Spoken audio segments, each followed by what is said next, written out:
Welcome to the Deep Dive. We're your shortcut to getting up to speed on complex topics. Hey, everyone.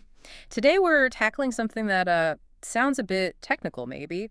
Dispositions of trade or business use property. Yeah, it sounds like tax jargon, but honestly, it's super important if you run a business or even manage serious investments. Absolutely. Our goal here is to basically unpack how selling business assets hits your taxes. We want to give you the key takeaways without you having to wade through all the dense regulations yourself. hmm And these rules, they're not just, abstract ideas. They No. really do have a direct, sometimes pretty substantial impact on a business's actual cash flow, their bottom line. Right. So understanding the details, like every part, it helps you anticipate those tax outcomes, maybe make smarter financial moves. Okay, so let's unpack this then. The very, very first question when you sell any property is, well, is the gain or loss capital or is it ordinary? Exactly. That's the fundamental split. And that classification, it completely changes things, right? Like how much tax you owe Sure. or, how much of a loss you can actually deduct. That's right. And what determines that classification? Well, it really boils down to two main things. The nature of the asset itself, what it is, and crucially, how you, the taxpayer, actually used it. Okay, so let's start with one side. Capital assets. These usually get capital treatment. What are we talking about here? Think personal use items mostly. Your car, furniture at home, Okay. also stocks and bonds you hold as an investment. Unless you're a dealer, that's different. Right, if it's your business to sell stocks, it's inventory then. Exactly. And it also includes property that's not used in a trade or business, so just personal or investment stuff. Oh, and things like copyrights or musical compositions you bought from someone else. And we care about capital gains because... Well, for individuals, this is key.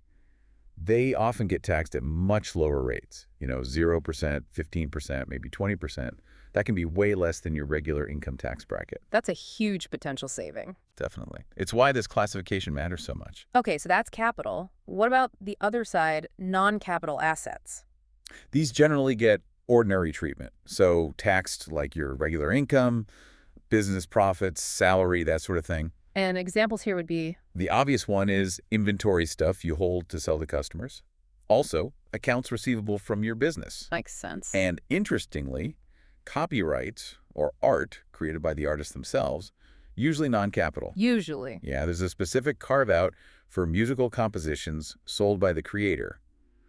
Those can actually get capital gains treatment. Bit of an odd one. Oh, okay. But here's where it gets really interesting for businesses. Our sources point out that depreciable personal property like equipment and real estate used in a trade or business, well, they can swing either way. Ah, so they might be capital or they might be ordinary. Exactly. It depends on a whole set of special rules, sections 1231, 1245, and 1250. And that's really the core of what we're diving into today. All right, let's jump into that then. Section 1231. You said this is kind of the bedrock for a lot of business asset sales. Yeah, it's central. A Section 1231 asset is basically property used in your trade or business that you've held for more than 12 months. More than a year. Got it. So what happens when you sell these? The key is this netting process. At the end of your tax year, you lump together all your gains and all your losses from selling Section 1231 assets. Okay, you net them all out. And then two very different potential outcomes. Yeah. If you end up with a net 1231 loss, Yes. that loss is treated as an ordinary loss. Which is good, right? Because ordinary losses aren't usually limited. Exactly. That's a huge advantage. You can deduct that loss fully against any other income you have. Unlike capital losses, which, for individuals are capped at deducting $3,000 against ordinary income per year, for C-Corp, capital losses can generally only offset capital gains. So an ordinary loss is much more flexible. Okay, great outcome if it's a loss. What if the netting results in a net 1231 gain? Well, generally, that gain is treated as a long-term capital gain. Ah, so back to those preferential rates for individuals, the 0, 15, or 20%? Precisely. Big tax break potential there. And for C corporations, it means they can use any capital losses they might have to offset that gain. Seems pretty good either way, ordinary loss or capital gain. Sounds like a win-win. Well, almost. It wouldn't be tax law without a but, right? Okay, what's the catch? The catch is the Section 1231 5-year look-back rule. 5-year look back. Okay, what does that do? Its whole purpose is to sort of recapture or pay back the benefit you got from deducting any prior Section 1231 losses as ordinary losses. How does that work? So if you have a net 1231 gain this year, you have to look back at the last 5 tax years. Okay. If, in any of those 5 prior years, you had a net 1231 loss that you deducted as an ordinary loss, you have to recharacterize some of your current gain as ordinary income. You're paying back the ordinary loss treatment you got before. Exactly. Up to the amount of those prior unrecaptured losses. Okay, an example would probably help here. Definitely. Let's use Lancaster Inc., a C corporation. Yeah. Say they sell some land this year held for over 5 years and have a $50,000 gain. Looks like a capital gain. Right. Section 1231 gain. But we look back 5 years. Let's say 2 years ago. They had a net Section 1231 loss of $30,000, which they deducted as an ordinary loss back then. Okay. Because of that look-back rule, $30,000 of their current $50,000 gain is reclassified. It becomes ordinary income. Ah, so only the rest is capital gain. Correct. The remaining $20,000 $50K gain minus $30K recaptured is treated as a long-term capital gain. So the look back takes a bite out of the capital gain first. And the good news, sort of, is that once a prior loss has been paid back or recaptured like this, it's done. It won't cause recapture again in a future year. You've effectively reset the clock for that specific loss amount. Okay, that makes sense. So Section 1231 covers assets used in the business held over a year with this netting and look-back twist. What about Section 1245? You mentioned that earlier. Right. Section 1245 deals specifically with depreciable personal property. Personal property, meaning not real estate, like machines, computers. Exactly. Vehicles, computers, machinery, equipment, stuff like that used in the business, again, held for more than 12 months. Okay. And what's the rule for these when you sell them? The core rule for Section 1245 is about depreciation recapture. When you sell a 1245 asset at a gain, you have to look at 2 numbers. The gain you recognized and the total accumulated depreciation you've claimed on that asset over the years. Okay, gain versus depreciation. The lesser of those 2 amounts is recaptured as ordinary income, right off the bat. Ordinary income, not capital gain. Correct. The idea is the government gave you tax deductions through depreciation. If you sell the asset for more than its depreciated value, its adjusted basis, they want to tax that depreciation benefit back up to the amount of your gain at ordinary rates. So the depreciation you took kind of converts potential capital gain into ordinary income. Up to the amount of the gain, yes. That's a good way to put it. And if there's any gain left over after that recapture... That remaining gain is then treated as a Section 1231 gain. Ah, so it goes into that Section 1231 netting pool we just talked about. Exactly. It joins the other 1231 gains and losses for the year. Okay, let's try an example for 1245, Lancaster Inc. again. Sure. Let's say Lancaster sells some equipment. They bought it for $100,000. Over the years, they took $30,000 in depreciation deductions. So its adjusted basis is $70,000 now. Right. $100K, $30K. Now, suppose they sell it for $95,000. Okay, so $95,000 sale price minus $70,000 basis. Yeah. That's a $25,000 gain. Correct. Now we apply Section 1245. Yeah. We compare the gain, $25,000, with the accumulated depreciation, $30,000. The gain is less. Right. So the lesser amount, the $25,000 gain, is all recaptured as ordinary income under Section 1245. Wow, so none of that $25,000 gain gets treated as a Section 1231 capital gain? Nope. In this case, it's all ordinary income because the gain didn't exceed the depreciation taken. Okay, that's pretty clear. What if, say, they sold it for $110,000 instead? Good question. So $110,000 sale price minus $70,000 basis is a $40,000 gain. Now compare the gain, $40,000, to the accumulated depreciation, $30,000. Depreciation is less this time. Right. So $30,000, the lesser amount, the accumulated depreciation, is recaptured as ordinary income under Section 1245. And the rest of the gain, there's still $10,000 left. $40K total gain, $30K ordinary. That remaining $10,000 gain, that becomes a Section 1231 gain and goes into the netting pool. Okay, that really clarifies the lesser of rule. Now, you mentioned a more complex example, Robert's Printing, with multiple assets. Yeah, let's walk through that. It shows how 1245 and 1231 interact when you sell multiple things. So Robert's Printing sells 3 assets, a printing press with a $400 gain, a photocopier with a $600 gain, and a delivery van with a $1,500 loss. Okay, 2 gains, 1 loss. What are the depreciation details? Let's say the printing press had $1,000 of accumulated depreciation. The photocopier had $500. The van being sold at a loss, its depreciation doesn't trigger recapture.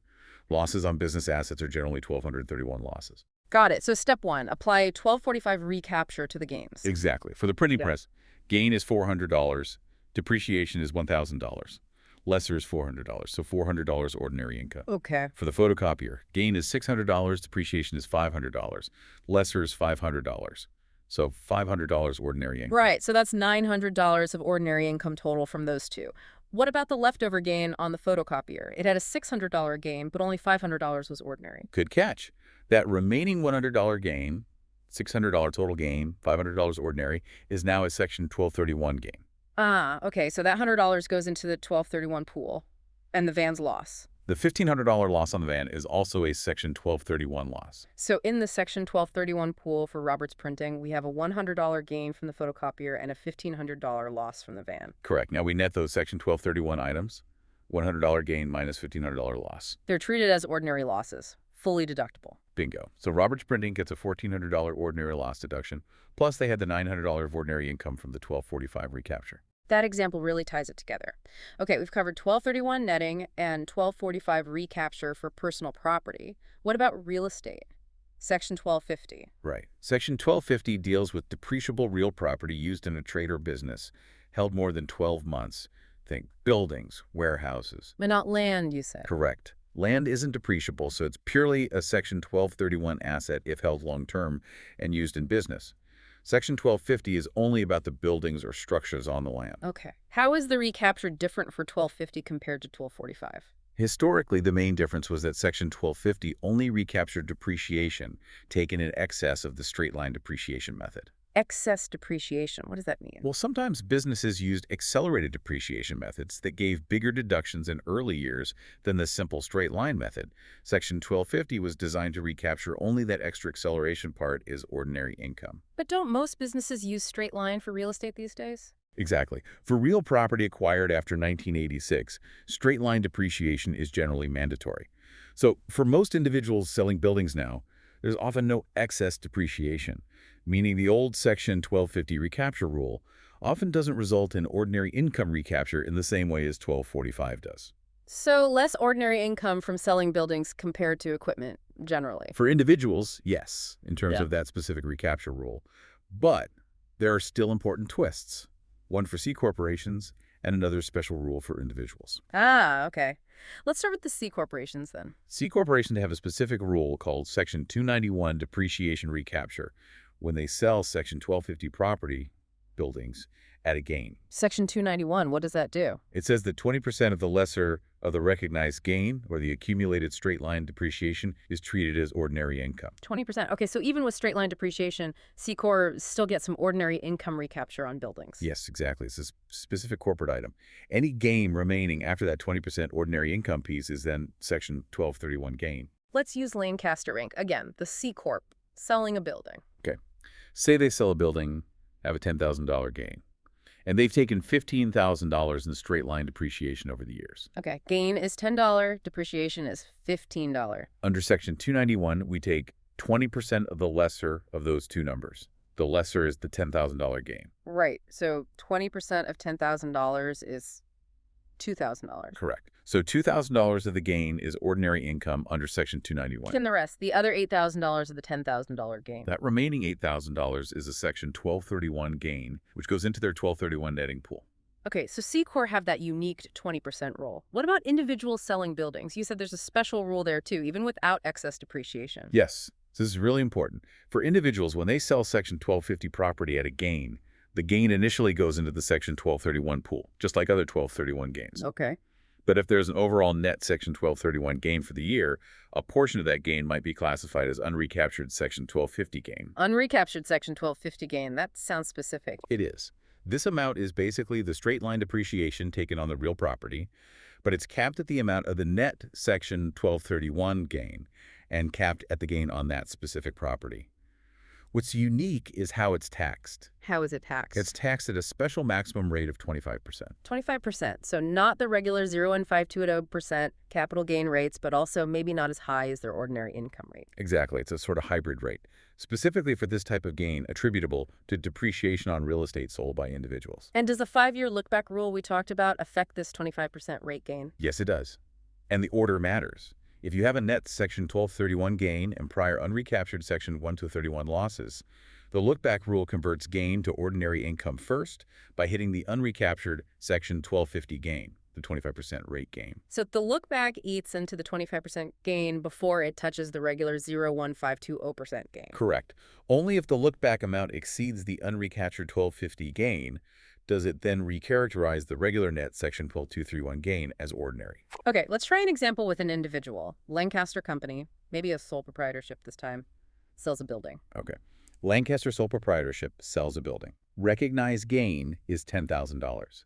Let's say they had taken $15,000 in straight-line depreciation on it. Gain $10, depreciation $15K. For an individual, that entire $10,000 gain is potentially unrecaptured Section 1250 gain. Why? Because the gain, $10, is less than the accumulated depreciation, $15K. So the whole gain falls into that category. In this specific case, yes.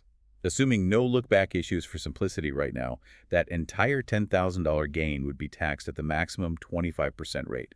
None of it gets the lower 0.01520% rates. Wow. So just taking straight-line depreciation on a building can lead to a higher capital gains tax rate for an individual seller? It can, specifically on the portion of the gain related to that depreciation, up to that 25% maximum. This is getting complex. We definitely need that final example, the Chandra Co. one, that combines everything for an individual. All right, this is the grand finale example. Chandra Co., a sole proprietorship, sells a warehouse and the land it sits on, both held long-term.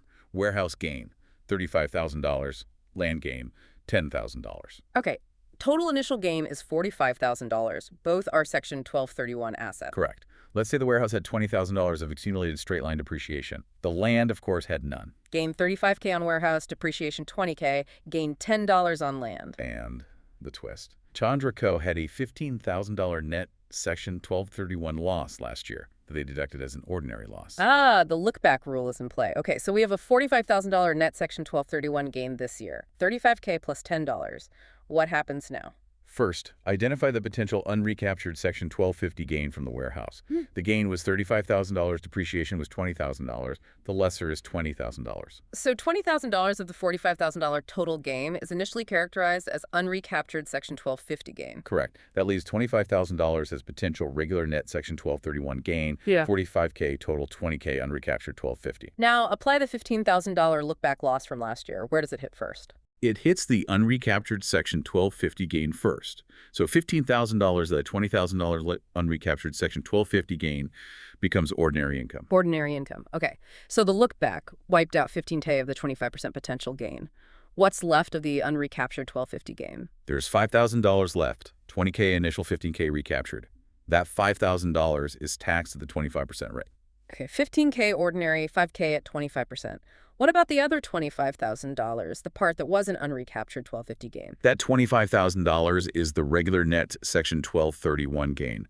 Since the look-back amount, $15K, was fully used up against the unrecaptured 1250 gain, this $25,000 remains as regular net Section 1231 gain. And that gets the preferential rates. Yes. That $25,000 is taxed at the ARO 152.0% long-term capital gain rate. Exactly. It breaks down like this. $15,000 is taxed at ordinary income rates due to the look-back. $5,000 is taxed at the 25% unrecaptured Section 1250 gain rate. And $25,000 is taxed at the 0.152% long-term capital gain rates. That example perfectly illustrates the interplay. The depreciation, the gain type, the look-back. Yeah. It all matters. It really does. The order of operations is critical. Okay, maybe we can quickly recap the flow just to help people visualize it for individual taxpayers. Go for it. 1. Calculate gain loss on each asset. 2. Losses go straight to the 1231 pool. 3. Gains. Land goes to 1231 pool. Personal property, like equipment, apply 1245 recapture first. Ordinary income is lesser gain depreciation. Remaining gain goes to 1231 pool. Real property, buildings, gain goes straight to 1231 pool. 4. Net everything in the 1231 pool. Net loss, ordinary loss, net gain, proceed. 5. Identify the unrecaptured Section 1250 gain portion within the net gain related to building depreciation capped. 6. Apply the 5-year look-back rule. It's unrecaptured 1250 gain first, makes it ordinary, then hits regular 1231 gain if any look-back amount remains. Perfect. 7. Final characterization. Remaining unrecaptured 1250 gain is taxed at 25%. Remaining regular net 1231 gain is taxed at 0.1520%. Any amount hit by look-back is ordinary. That's a great summary for individuals. And for C corporations, it's similar, but with key differences. Right. Steps 1 to 4 are basically the same. Calculating gains losses, applying 1245 recapture to personal property. But for real property gains, They apply Section 291 first. 20% of lesser of gain depreciation is ordinary income. The rest goes to the 1231 pool. Then they net the 1231 pool. Net loss is ordinary. Net gain. Is ordinary income to the extent of the 5-year look-back. Any remaining gain after that is just capital gain, taxed at the C Corp rate. No special 25% rate for them. Got it. It really highlights the different treatment, which leads nicely into that passkey takeaway from the sources. Yeah, it's a good distillation, basically. A net loss on selling business-use property. Always an ordinary loss. Simple enough. But a net gain, whether it's ordinary or capital, depends on. Depends on the type of property, personal versus real, because of those different recapture rules, 1245 versus 1250291, and the type of taxpayer, individual versus corporation, because of things like Section 291 and the 25% rate. So wrapping it up, the sources of ordinary income are primarily Section 1245 recapture, Section 291 recapture for C Corp, and any gain reclassified by the Section 1231 look-back rule. Correct. And the sources of capital gain are the remaining net Section 1231 gain after look-back, specifically split for individuals into unrecaptured Section 1250 gain at 25%, and regular net Section 1231 gain at 0.1520%, while for corporations, it's generally just capital gain at their rate. So after that deep dive, what does this all really mean for you listening? Well, whether you're running a business, advising clients, or just trying to understand investments better, getting a handle on these distinctions is, well, it's pretty fundamental, isn't it? It really is. It's about moving beyond just seeing a gain or loss number and understanding the character of that number, because that dictates the actual tax impact. It lets you plan better, maybe make different decisions about holding periods or disposal methods. Which actually leads to an interesting question to maybe leave people thinking about. How might these complex rules influence not just what assets a business decides to hold, but maybe more strategically when they choose to sell them or how they dispose of them, specifically to try and optimize the tax outcome?